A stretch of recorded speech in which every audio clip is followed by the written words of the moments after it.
The only way for us to know whether a vaccination can improve anything's life, or save its life, is if we actually observe it in a controlled experiment. This is how we can know for sure, or as close as we can get to knowing. Because you might record a neighbourhood that suddenly started using the vaccine, they might have a lower mortality rate. And the reason for their lower mortality rate might not be the vaccination. Maybe they started doing something else when they started doing the vaccination. And vice versa, they might have a higher mortality rate and it might not be because of the vaccination. This is why, to be sure, we need to run controlled experiments.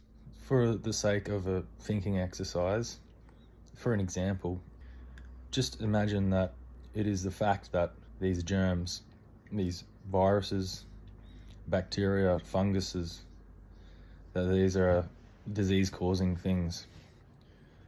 Let's take it for granted, despite the fact that I believe that this is not most likely the case.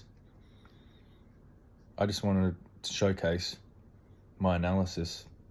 Even when I take it for granted that it is the case, the analysis still comes back very short for any idea that vaccination is of benefit to us or any organism at all. So let's take for granted that there is such a thing as a measles virus. And let's take for granted that there is a vaccination that can, generally speaking, make the body produce these certain kinds of antibodies. And let's take it for granted that these are the same antibodies that we find someone producing when they have a natural measles disease. Let's even take it for granted that these antibodies in the bloodstream are going to stop this measles virus from infecting you and causing a disease. Let's not take it for granted that measles is the only virus in existence. And let's not take it for granted that these things called viruses, if they exist, that they aren't evolving, that they aren't subject to mutations. We can't really take that for granted because it's common knowledge that they are subject to mutations, and it's common knowledge that there are more than just measles virus in existence. And it's common belief that many more viruses than just measles cause disease.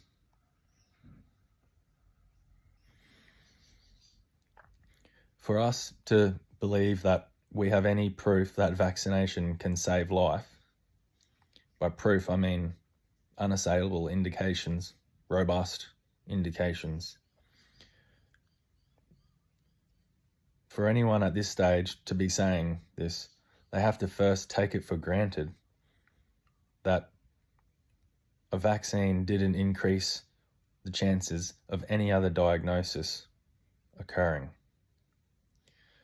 They have to take it for granted that this vaccination didn't make any other condition worse for the body. Because at this stage, all vaccination has proven to do is be able to lower a targeted diagnosis, not overall death, not overall disease, just a targeted diagnosis. So for one to say vaccinations have any benefit at all, one would need to just take it for granted that when a vaccine works to stop one disease form manifesting, one kind of microbe, let's take it for granted, when that happens, we also have to take it for granted that there's nothing else happening. And this is just insane. When you're injected with something that generally triggers a heap of antibodies to be developed, and you believe these antibodies are going to help with one kind of disease in a world of a myriad of diseases and evolving disease-causing organisms, as we're taking for granted,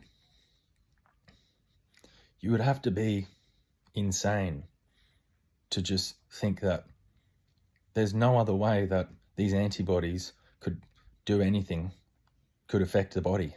Only they would only affect the body by stopping measles.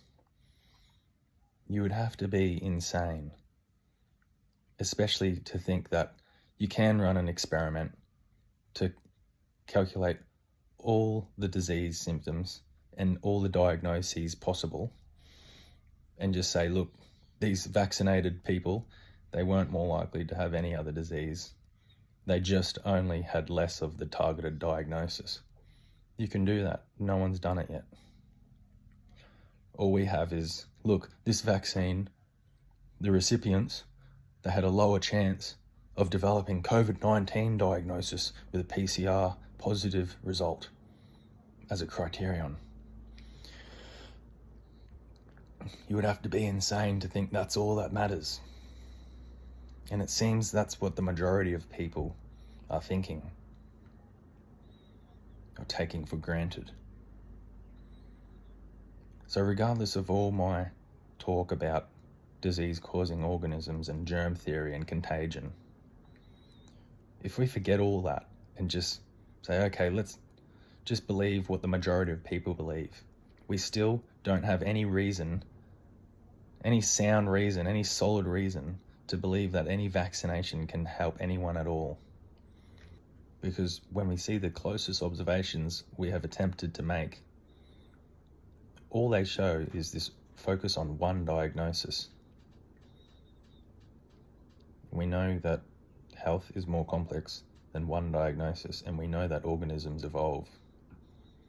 So it's absolute insanity that the majority of us think that we've proved that vaccinations can save lives. And it's got nothing to do with believing in germ theory or contagion.